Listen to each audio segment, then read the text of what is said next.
Mesdames, Messieurs, bonsoir, soyez les bienvenus dans ce journal. À la une ce soir, 12 000 formations pour les chômeurs en région Centre-Val de Loire. La région qui sonde les chefs d'entreprise pour connaître leurs besoins. Un dispositif intitulé Les Cordées de l'Emploi que la ministre de la Ville est venue découvrir ce matin. Grève à la SNCF, crise des carburants, le tourisme est impacté. Certains séjours sont annulés. Reportage du côté des hôteliers dans ce journal. Il nous a quitté à l'âge de 98 ans. Louis Planchard, dit Petit Louis, est décédé en début de semaine. Il fut l'un des plus grands résistants de Touraine. La journée commémorative de la résistance était aujourd'hui marquée à Tours par le deuil. On ouvre donc ce journal avec la visite de la ministre de la Ville ce matin à Tours. Elle est venue découvrir le dispositif Les Cordées de l'Emploi. Il s'agit de rencontres entre les élus de la région Centre-Val de Loire et les chefs d'entreprise du territoire. Objectif, mieux connaître leurs attentes en termes de formation. 12 000 chômeurs devraient être formés cette année. Romain Delville. Mettre en cohérence les formations et les emplois dans chaque bassin d'emploi. Tel est le credo des cordées organisées dans la région. Ces rencontres avec des responsables d'entreprise. Car au-delà des secteurs dits tendus qui ont du mal à trouver du personnel, restauration, hôtellerie, services en tête, la région cherche à savoir si des besoins sont spécifiques à certains bassins d'emploi. Pour au final mettre en place des plans de formation décentralisés, secteur géographique par secteur géographique. Nous voulons que ces personnes s'engagent dans des formations qui sont en cohérence avec les perspectives et la réalité de l'emploi. On observe une situation particulière. Aujourd'hui, on a à la fois un nombre important de femmes et d'hommes qui sont demandeurs d'emploi, mais on a aussi en même temps des emplois qui sont offerts et qui ne trouvent pas preneurs. 32 000 formations contre 20 000 les années précédentes. Le Centre-Val de Loire profite du plan d'urgence pour l'emploi lancé par François Hollande en janvier. 1 milliard d'euros pour former 500 000 chômeurs. Un plan qui est venu défendre Hélène Geoffroy, la secrétaire d'État chargée de la politique de la ville. Ce plan vise à doubler le nombre de formations à destination des personnes en recherche d'emploi. Ce plan d'annonce, ce n'est plus aujourd'hui un effet d'annonce, nous sommes rentrés dans le concret et dans l'opérationnel. 23 rencontres sont prévues pour former les cordées. Dans l'amphi Léopold Sédar Senghor, ce matin, ce n'était ni l'affluence des 6 précédentes cordées. Les chefs d'entreprise tourangeaux seraient-ils intimidés par la secrétaire d'État en charge de la politique de la ville, Hélène Geoffroy ?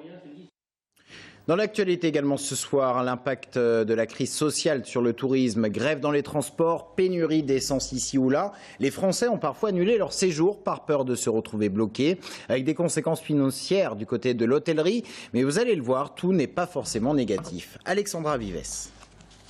Crise des carburants, grève SNCF, les annulations de dernière minute se sont multipliées cette semaine. Paradoxe, les hôtels enregistrent aussi des réservations de dernière minute dues aux personnes bloquées par la grève des trains. Pour cet hôtel du centre-ville, situé près de la gare de Tours, il faut s'adapter à la situation. La réception ? Le téléphone sonne sans cesse pour des demandes, pour des annulations, pour des modifications.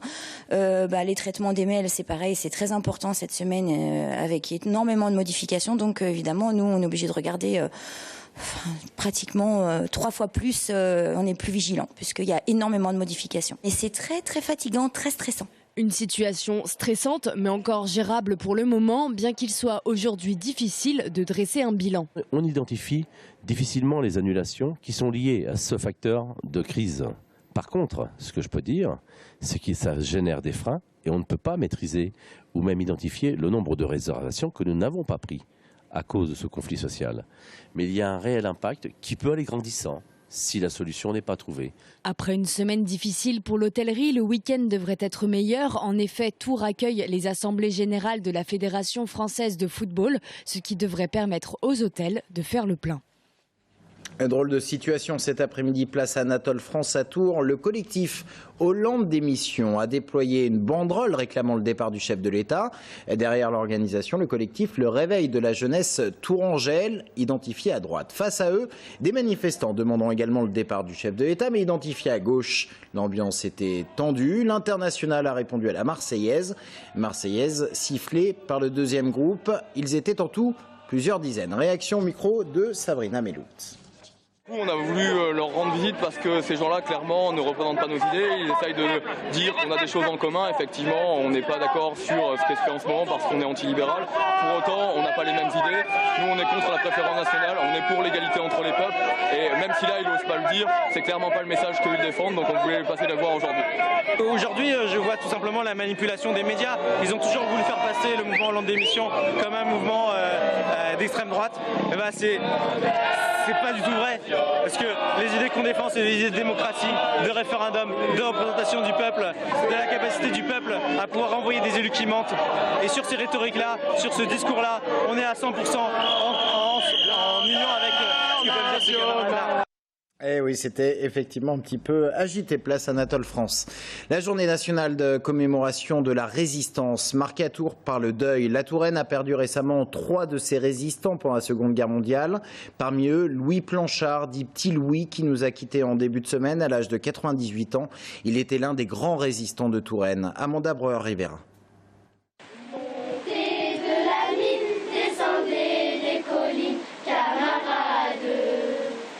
En cette commémoration de la résistance, place Anatole France, un ancien combattant manque à l'appel, Louis Planchard. Gaulliste, résistant des 41 et aide de camp du général Delattre, il est décédé en début de semaine à l'âge de 98 ans.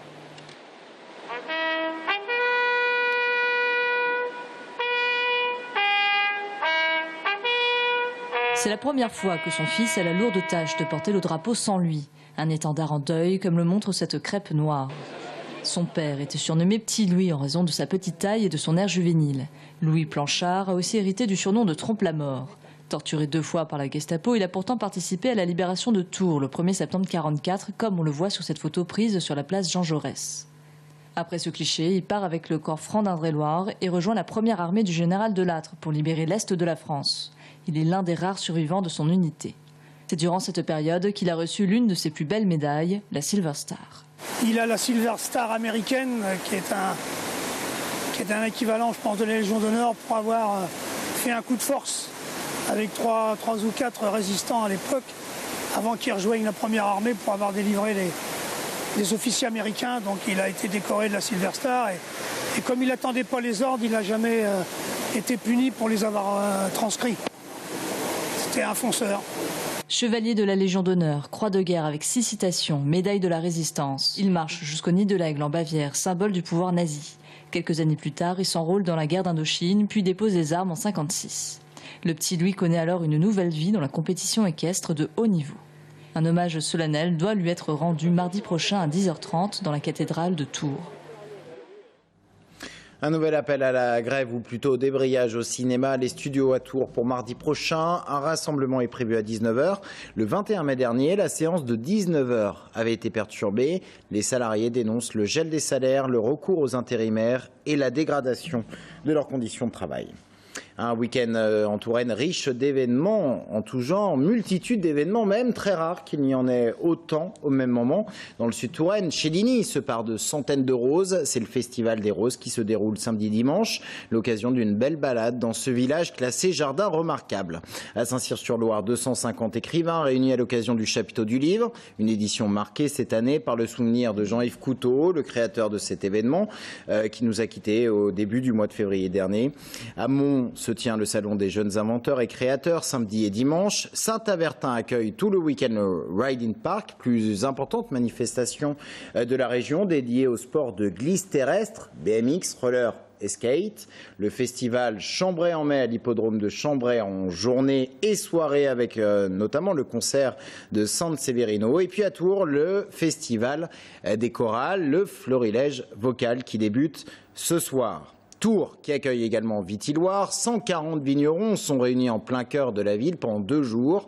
10 grands chefs seront également présents. Et si vous avez envie de vous constituer sur place ou de reconstituer votre cave, quelques conseils avant de vous y rendre. Direction le restaurant Charles Barrier à Tours pour y rencontrer le chef sommelier Aurélie Renaud.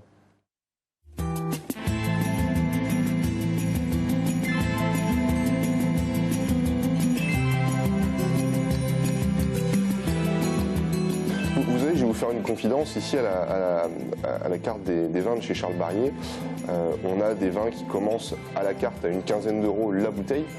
Donc on est sur des vins avec des prix d'achat qui sont extrêmement faibles, extrêmement bas. Et puis après on monte sur des premiers grands crus classés sur Bordeaux, sur des millésimes qui ont 20 ou 30 ans, où là on dépasse plusieurs milliers d'euros. Donc moi je pense qu'on peut vraiment trouver son plaisir partout. Moi dans ma cave personnelle, à moi, j'ai des vins que j'ai achetés 2, 3, 4 euros sur des vins très confidentiels et qui sont vraiment des vins de plaisir et que j'ai aucune honte à ouvrir, même avec des amis cavistes, sommeliers, voire même vignerons.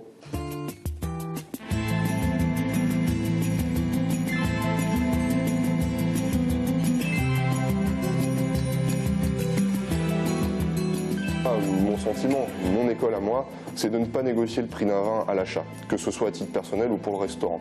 Parce que le prix d'un vin résulte du travail d'un homme ou d'une femme, d'un vigneron, d'une vigneronne, qui estime que le prix de vente affiché de son vin reflète le travail fourni à la vigne et la qualité du produit fini. Libre après au sommelier ou à l'acheteur ou à la millionophile ou au caviste de dire « Eh bien, je décide de mettre ce prix-là dans cette bouteille », ou ça ne me convient pas. Mais moi, je ne négocie jamais le prix d'un vin. Je dis oui, je dis non, mais je ne négocie pas.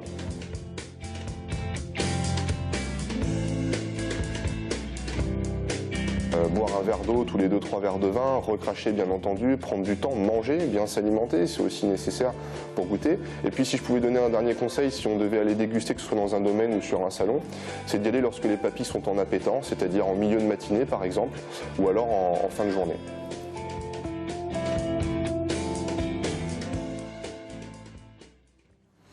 En sport, un match important demain pour le club de basket de Tours, l'UTBM. L'UTBM qui a obtenu de jouer la phase de play-off. Et bien demain, le club joue sa montée en National 1 à 20h à domicile contre Rennes. Les deux équipes s'affrontent dans le cadre des quarts de finale. Bastien Mathieu. Cette fois, ils y sont. Objectif annoncé depuis le début de l'année, les basketteurs tourangeaux disputent ce week-end les quarts de finale de play-off face à Rennes, au terme d'une saison régulière accrochée. Ça fait 2 semaines qu'on est sur la préparation de ces playoffs. Donc la première semaine, elle a été un petit peu virtuelle puisqu'on ne savait pas si on y participait vraiment. Et aujourd'hui, depuis lundi, depuis samedi même, on est officiellement en playoff. Donc c'est une grande satisfaction. Et aujourd'hui, c'était aussi le but de ce début de saison. Donc on a beaucoup d'envie, beaucoup de détermination pour aborder ce premier match de playoff demain à domicile. Le litige qui les oppose à Cognac est maintenant derrière eux et la deuxième place de la poule est définitivement acquise. Place maintenant à Rennes pour ses quarts de finale, premier de la poule C et finaliste du trophée Coupe de France. Un gros calibre que les Tourangeaux connaissent bien pour les avoir affrontés 2 fois la saison dernière. Verdict, une victoire de chaque côté. C'est une équipe très accrocheuse qui défend dur. Ça va être un vrai combat, un réel combat. Il va falloir être là 40 minutes, on n'aura pas le droit d'avoir des trous d'air parce que ça va être sanctionné très vite. Donc voilà, ça va être un combat, il va falloir répondre présent et je pense qu'on a l'effectif pour le faire, en tout cas à domicile, dès demain. Ce quart de finale n'est qu'une étape de plus dans l'objectif monté. Pour atteindre l'échelon supérieur, l'UTBM devra se défaire par 2 fois des Rennais. Les Tourangeaux espèrent donc avoir le soutien du public demain soir pour le match aller à Montconseil. Il faudra ensuite se déplacer à Rennes vendredi prochain, avant un éventuel match d'appui le dimanche. Restez avec nous, dans un instant, nous recevons une avocate, mais aussi écrivain, qui sera présente demain et dimanche sur le chapiteau du livre. Elle vient ce soir nous présenter ces 2 ouvrages, des ouvrages qui parlent du métier d'avocat et du monde de la magistrature dans son ensemble. À tout de suite.